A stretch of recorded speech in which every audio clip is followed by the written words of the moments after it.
100ാം വാർഷിക ഉദ്ഘാടന മഹാസമ്മേളനം ഒന്ന് കണ്ടില്ല, ഒന്ന് പോയി, ഒരു കസേരയെങ്കിലും എടുത്തങ്ങോട്ട് നീക്കിയിട്ടില്ല, ഒരു ഉസ്താദ് വരുമ്പോൾ ഒന്ന് പിടിച്ചുകൊണ്ടിരുത്താൻ പറ്റിയില്ല എന്നൊക്കെ കരുതിയാൽ, എന്നൊക്കെ ചിന്തിച്ച വലിയ സങ്കടമാണ്. അതുകൊണ്ട് എന്ത് വില കൊടുത്തു അതിന് പോകണമെന്ന് കരുതിയിട്ടാണ് 27ാം തീയതി രാത്രിയേ ഞാൻ പോയത്. അൽഹംദുലില്ലാ, എത്ര അത്ഭുതങ്ങളാണ്, എന്തൊക്കെയാണ് അവിടെ സംഭവിച്ചത്. ഫർഹാൻ എന്ന് പറയുന്ന ഒരു ഉസ്താദ്, അദ്ദേഹത്തിന് കാലില്ല, അദ്ദേഹം വടി പിടിച്ചിട്ടാണ് നടക്കുന്നത്. അദ്ദേഹത്തിന്റെ സ്കൂട്ടറിൽ മലപ്പുറത്ത് നിന്ന് ബാംഗ്ലൂരിലേക്ക് ആ സ്കൂട്ടർ ഓടിച്ചു വരിക. അദ്ദേഹത്തിനോട് ചോദിച്ചപ്പോൾ അദ്ദേഹം പറയുന്നത്, മഹാന്മാരുടെ ഒരു വലിയ പ്രസ്ഥാനല്ലേ, അതുകൊണ്ട് എല്ലാ സമ്മേളനത്തിലും ഞാൻ പോയിട്ടുണ്ട്. ഇതുവരെ എന്റെ അറിവ് വെച്ചതിന് ശേഷമുള്ള എല്ലാ സമ്മേളനത്തിനും പോയിട്ടുണ്ട്. ഇതിങ്ങനെ നടക്കുമ്പോ കാലില്ലാത്തത് കൊണ്ട് പോകാൻ പറ്റിയില്ല എന്നത് ഒരു വലിയ ദുഃഖമായിട്ട് മാറും. അതുകൊണ്ട് എന്തായാലും ഒരു ത്യാഗം ചെയ്യാൻ തീരുമാനിച്ചു.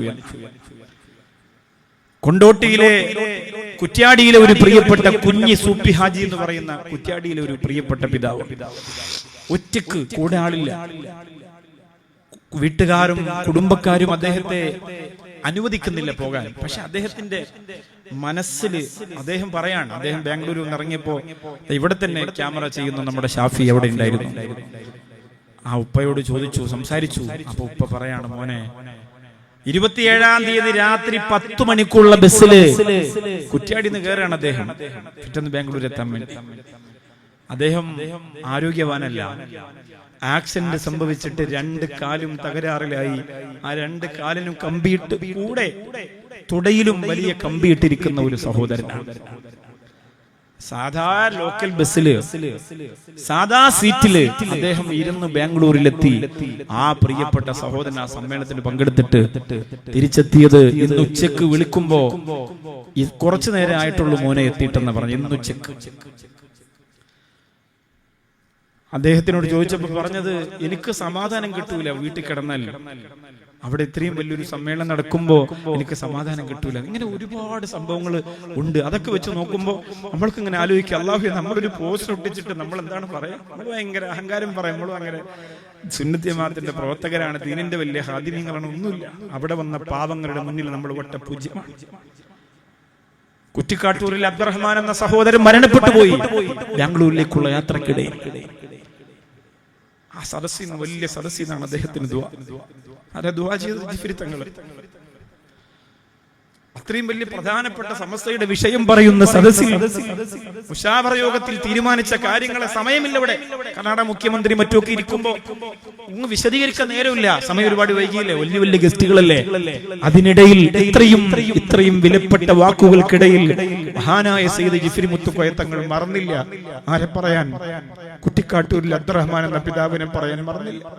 അവിടെ ഒരുമിച്ച് കൂടി ലക്ഷങ്ങൾ അദ്ദേഹത്തിന് വേണ്ടി ആമീൻ ആമീൻ എന്ന് പറയുമ്പോ അതിനേക്കാൾ വലിയ ഭാഗ്യം അദ്ദേഹത്തിന് കിട്ടാനുണ്ടോ എന്ന് ഞാൻ ചിന്തിക്കണം. എത്ര മുഖ്ലിസീങ്ങൾ അവിടെ ഉണ്ടാവും.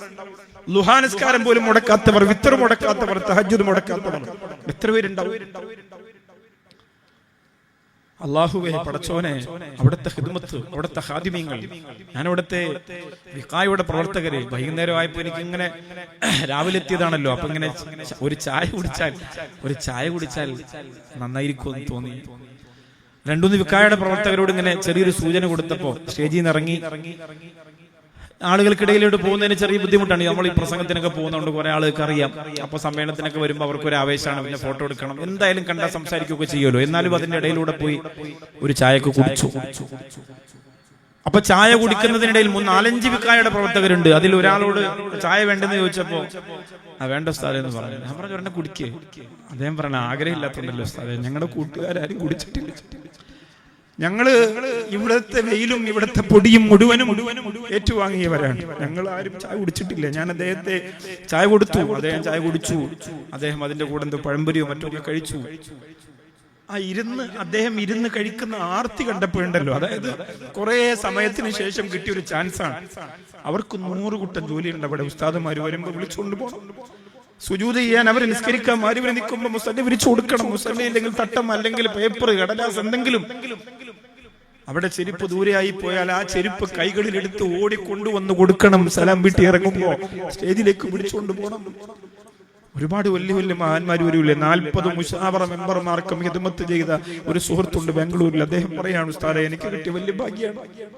ആ 40 ഉസ്താദുമാർക്കും ഭക്ഷണം കൊടുക്കാൻ, അല്ലെങ്കിൽ അവർക്ക് കുളിക്കുമ്പോ തട്ടമെടുത്ത് കൊടുക്കാൻ, തോർത്തെടുത്ത് കൊടുക്കാൻ, ബ്രഷ് കൊടുക്കാൻ. ആർക്കാണ് ഉസ്താദെ അങ്ങനെ ഒരു ഭാഗ്യം കിട്ടുക? ഞാൻ കുറെ കാലമായിട്ട് ബാംഗ്ലൂർ ജോലി ചെയ്യുന്ന ആളാണ്. പക്ഷെ ഈ സമിതി എനിക്ക് അങ്ങനെ ഒരു ചാൻസ് തന്നപ്പോൾ വലിയ സന്തോഷം തോന്നി. ഒരു സുഹൃത്ത് പറഞ്ഞതാണ്.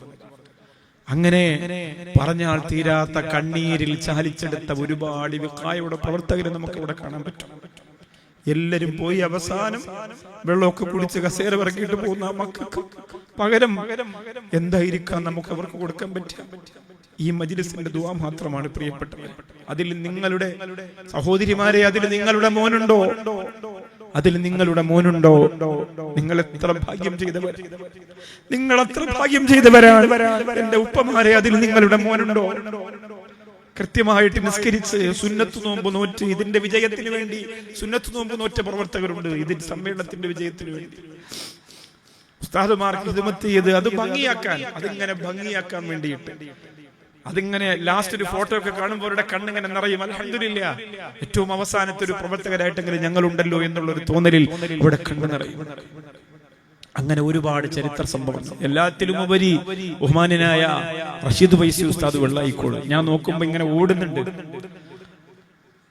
ഓരോ പ്രവർത്തനത്തിനു വേണ്ടി. എന്നോട് പറഞ്ഞു, ബാക്കി ഇരിക്കുക. ഞാൻ പറഞ്ഞു, ഉസ്താദ് എനിക്ക് ഇരിക്കാൻ പറ്റുന്നില്ല. കസേരയൊക്കെ സംഘാടകർ തന്നു, പക്ഷെ എനിക്ക് പറ്റുന്നില്ല ഉസ്താദ്. നിങ്ങൾ ഇങ്ങനെ ഓടുക. വാപ്പ മരിച്ചിട്ട് 7 ദിവസമായിട്ടുള്ളൂ. വാപ്പ മരിച്ചിട്ട് 7 ദിവസമായിട്ടുള്ളൂ. എന്നോട് പറഞ്ഞു, ബാക്കി ഇരിക്കുക. ഞാൻ പറഞ്ഞു, അല്ല ഉസ്താദ്, എന്തെങ്കിലും നിങ്ങൾ ചെയ്യുന്ന പോലെ ഒരെണ്ണം ഞാനും ചെയ്തോട്ടെ. ഒരു ഉസ്താദിനെ പിടിച്ചുകൊണ്ടിരുത്താനാണെങ്കിൽ അങ്ങനെ, വെള്ളം കൊടുക്കാനാണെങ്കിൽ അങ്ങനെ. ഞാനിങ്ങനെ സ്റ്റേജിൽ ഇടയ്ക്കിടയ്ക്ക് ഇരിക്കും, ഇങ്ങനെ എഴുന്നേക്കും. എന്നെ കൊണ്ട് കഴിയുന്നില്ല. ഇവരൊക്കെ ഓടുമ്പോ എങ്ങനെയാണ് അങ്ങനെ അങ്ങോട്ട് ഇരിക്കാൻ തോന്നുന്നില്ല എനിക്ക്. അൽഹംദുലില്ലാ, അള്ളാഹു അദ്ദേഹത്തിന്റെ ഉപ്പാക്ക് സ്വർഗം കൊടുക്കട്ടെ.